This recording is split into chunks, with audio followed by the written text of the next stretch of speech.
I'm Tom Grooms. We're rocking after midnight with us, Mr. Neil MacArthur. How are you, Neil?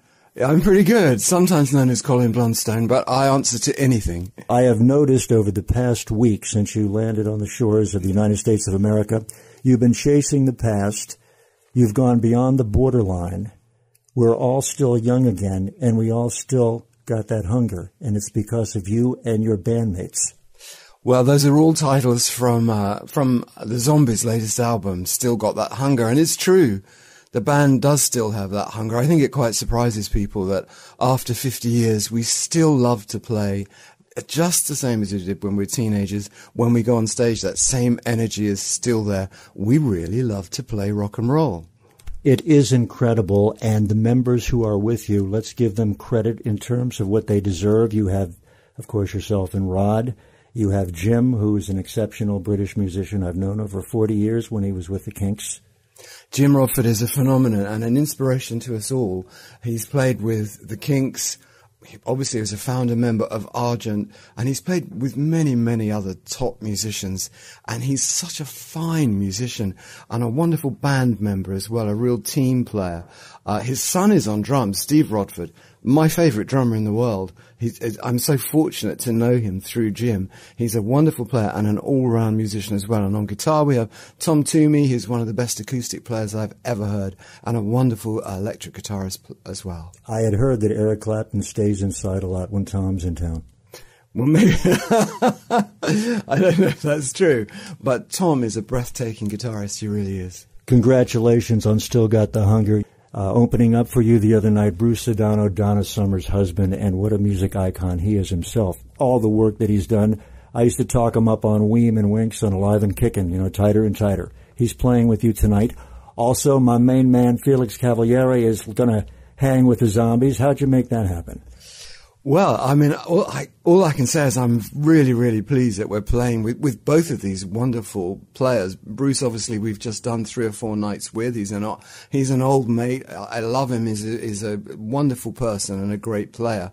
Felix, we played with about 4 or 5 years ago. He's an absolutely stunning musician, and we were just so thrilled when we knew we were going to be playing with him again. I'm really looking forward to seeing him. I haven't seen him for 3 or 4 years, so it's going to be quite a night. It's going to be a peaceful world once again, all I can say, but congratulations on that coup. What a bill, and how fortunate all the people in America are to see you with these guys, with Bruce and with Felix. And let's talk about the new album very quickly. It's a labor of love, but all of us made it happen, didn't we? You did a Kickstarter. This is a very special album. Well, I mean, it is a special album. We used an outside producer for the first time in many, many years, Chris Potter, who's had incredible success in the UK with The Verve, and he's worked with the Rolling Stones. He's a wonderful producer. And as much as possible, we recorded this album live, but in a studio setting. So we were in a great studio, but we were all playing in the studio at the same time. And I found it a really liberating experience. And I hope that when we do the next album, we can do it in the same way. You get an energy from playing live together that you don't get if you come in and play, as, say, session musicians do. You come in and play one at a time and play your part. It's much better to all play together. It was one of the most enjoyable albums I've ever worked on. Now you know, ladies and gentlemen, why the Zombies and the Hollies were always welcome at Abbey Road. Well, hopefully we were. We only recorded one album in Abbey Road, Odyssey and Oracle. But after that, I recorded 3 solo albums there through the 70s, and Argent recorded 3 or 4 solo albums there as well. So there was myself, Rod Argent and Chris White, who were both involved with Argent, and also they co-produced my solo albums as well.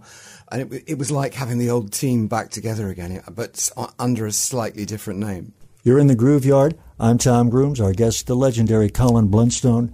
The Paul McCartney connection came out once again. You can't get rid of those Beatles. They're everywhere. You reached out to Paul. Rod reached out to Paul. Tell us a story.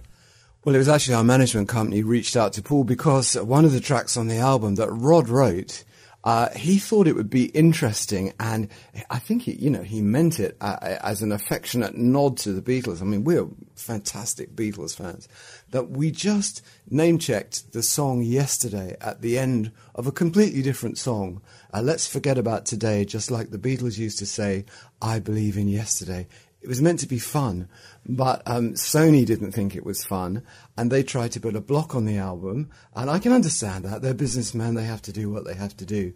And our managers reached out to Paul McCartney's managers, and they managed to get the track to Paul. He downloaded it, and this was all done in 48 hours. He downloaded it, listened to the song, and he said, the song's great. Go ahead, we have no problem with this. So Paul gave his permission for us to have that song on the album. If he hadn't, we would have missed our release date. We would have had to take that track off the album, record something else. It would have put the album back months. And of course, with an album, you have a tour lined up to promote an album, so that tour would have been obsolete. It was a big problem. And it was fantastically kind of Paul to take interest in our plight and to help us out of a real problem, and we really appreciate what he did. It definitely is karma and good vibrations, because you also, back in the day, did a tune Denny Lane wrote, speaking of Paul and Wings, and that was a masterpiece, Say You Don't Mind. So you've done a lot, Colin. This year's been tough. We lost the Thin White Duke and the Purple One. Sunday night, Graham Parker took no prisoners when he saluted Prince.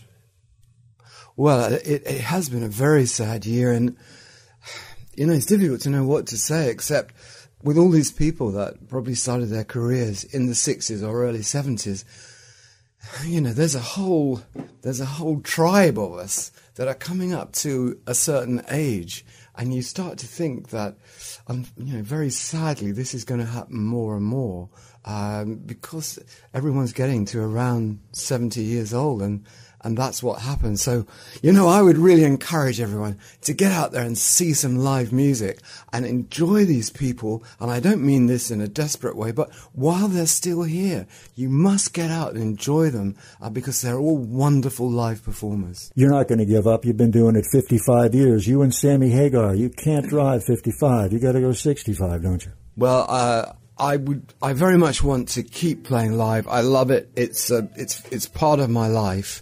And my plan is to play live for as long as I'm physically able. I think singing is quite a physical thing. So there may come a time when I'll have to be honest with myself and say, maybe it's time to start gardening and painting and listening to classical music or something. But for now, I'm really enjoying just the rock and roll and getting out there and playing live and meeting lots of wonderful people. Thank you so much for being gracious and taking time on the tour. She's not there. We have our fingers crossed. Absolutely. It would be wonderful. It would be wonderful. Colin Blunstone, ladies and gentlemen, thank you so much. Thank you.